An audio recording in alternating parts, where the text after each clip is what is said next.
ராமநாதன் அர்ஜுனா தொடர்ச்சியாக பேசி வந்த விடயத்தை நான் கடந்த காணொளியிலே பேசியிருந்தேன். அவருடைய மிக மோசமான விடயங்கள், குறிப்பாக சட்டத்தரணி ஸ்வஸ்திகா அவருடைய விடயத்திலும், அந்த யூடியூபருடைய விடயத்திலும், பெண்களுடைய விடயத்தில் அவர் ஒரு தரக்குறைவான வார்த்தை, அது ஒரு பழமை வாய்ந்த ஒரு தொழிலாக கருதப்படுகிறது, உலக மக்கள் மத்தியில் அது பேசப்படுகிறது.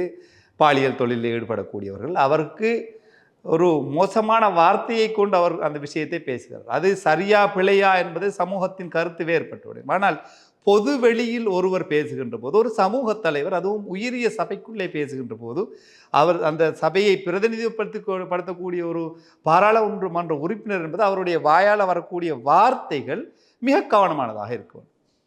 அவருக்கு அந்த அதிகாரம் இருக்கிறது, சிறப்புரிமை இருக்கிறது என்ற அடிப்படையிலே அவர்கள் கண்டபடி அந்த மாதிரியான வார்த்தைகள் விடுவது எதிர்வரக்கூடிய சமூகம் அல்லது வளர்ந்து வரக்கூடிய சமூகத்தின் மத்தியிலே தவறான வழிமுறைக்கு கொண்டு சென்றுவிடும்.